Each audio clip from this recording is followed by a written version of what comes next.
Welcome to Jesus Matriculation School Talavadi Social Class. Today I go to explain you 7th Standard Unit 4 History, the Delhi Sultanate. During the 11th century, the Turkish horsemen plagued northern India and due to their persistent campaigns. They succeeded in seizing political control of the Gangetic Plain by the next century. Through the success of their conquest could be attributed to their audacity and ferocity. Their success in really due to the failure of Indians to defend themselves and their territories. Indians viewed each other with disturbed, failing to take note of the success of Islam in early years of the spread. The superior military might of Muslim soldiers was yet another factor that contributed to success in their conquests. In this season, we discussed how Turkish warriors set about founding and consolidating their Islamic rule till the advent of Baba. Now we are going to learn about slave density. It will be there in 1206 to 1290. Muslim rule in India was established by Muhammad Ghori in 12th century AD. As he had no sons, he nurtured special slave called Bandagan, a Persian term used for slave purchased for military services. These slaves were posted as governors and they were later raised to the status of sultans. After the Ghori death in 1206, one of his slaves, Qutbuddin Aibak, who had been left behind by Muhammad Ghori to govern the territories he had conquered, proclaimed himself ruled of the Turkish territories in India. He laid the foundation of slave density. This density is also known as Mamluk density. Mamluk is an Arabic word meaning slave. So Qutbuddin Aibak, Shams-ud-Din Iltutmish and Ghiyas-ud-Din Balban were the three great sultans of this density.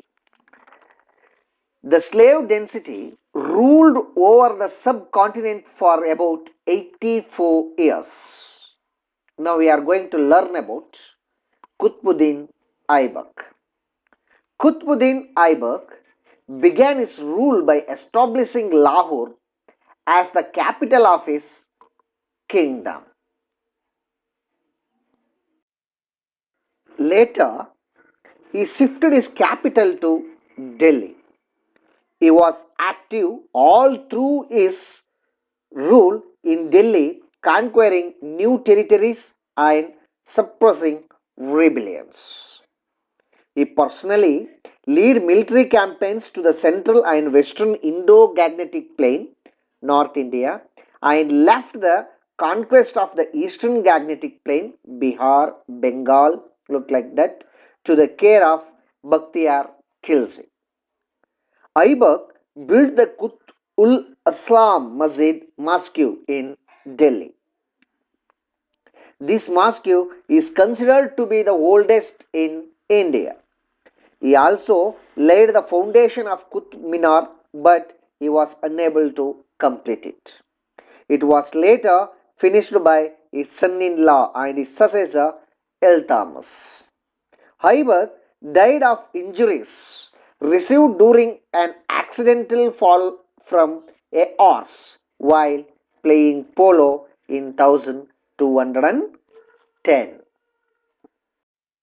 Next, we are going to learn about Iltutmish is 1210 to 1236 he ruled. Aibak's son Aram Shah proved incompetent, and also the Turkish nobles chose Iltutmish, the son-in-law of Aybak, as the Sultan, who served as a military commander of Aybak. Iltutmish firmly established his control over the territories by suppressing rebellions. It was during his reign that the threat of Mongols under the Cheng Khan loomed large over the frontiers of India. He averted the impending danger by refusing to provide shelter to the Khwarizm Shah Jalaluddin, who had been driven out by Cheng Khan. In order to counter the possible attack of Mongols, Iltutmish organized Turkish nobility into select group of 40 nobles known as Chahalgani or the 40. The Iltutmish granted iktas means land to member of his army. Ikta is a land granted to army officials and leave of the regular wages. The ikta holder is called the iktadar or mufti, who had to provide the sultan with military assistance in the time of war. The iktadar collect the revenue from his ikta to meet the cost of maintaining his troops and horses. Iltutmish completed the construction of the Qutub Minar, which had been started by Aybak. Iltutmish died in April 1236 after ruling for 26 years. Next, we are going to learn about Raezia. It will be there in 1236 to 1240. He ruled. As the most capable son of Iltutmish, Rukn Din Firhoz was dead. Iltutmish nominated his daughter Raezia Sultana as his successor to the throne of Delhi. Raezia was an able and brave fighter, but she had a tough time with Turkish nobles as she favored non-Turkish nobles. She also faced a situation of the ferocious Mongols raiding Punjab during her reigns. Raezia made an Ethiopian slave named Jalaluddin Yakut as her personal attendant and started trusting him completely. These lead to a revolt of the Turkish nobles who conspired against her and got her murdered in 1240. Next, we are going to learn about Ghiyazuddin Balban.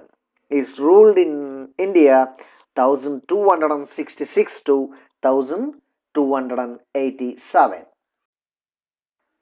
After Raezia, three weak rulers in succession ascending the throne. After them came Ghiyazuddin Balban. Balban abolished the 40 as it is hostile to him. He established a department of spies to gather intelligence about the conspirators and the troublemakers against his rule. He dealt with insubordinations and defenses of royal authority straightly. Tangril Khan, a provincial governor in Bengal who raised a banner of revolt against Balban, was captured and beheaded. He was ruthless in dealing with enemies like Meos and Meot, a Muslim Rajput community from northwestern India. These two members. Balban, however, took care to maintain cordial relationship with the Mongols. He obtained from Halagu Khan and grandson of Cheng Khan and the Mongol viceroy in Iran the assurance that Mongols would not avoid advise behind Sutlej. Balban built fort to guard his empire against the Mongol attacks. He patronized the famous Persian poet Amir Khusro, and Balban died in 1287. Balban's son Kayhud turned out to be weak. In 1290, Malik Jalaluddin Khilji, the commander of the army, assumed the office of Naib, a deputy to the Sultan, and ruled the kingdom in the name of Quibat. Then one day, Jalaluddin sent one of his officers and had Kaikubad murdered. Jalaluddin then firmly ascended the throne, which began the rule of Khilji dynasty. This is the end of the slave dynasty.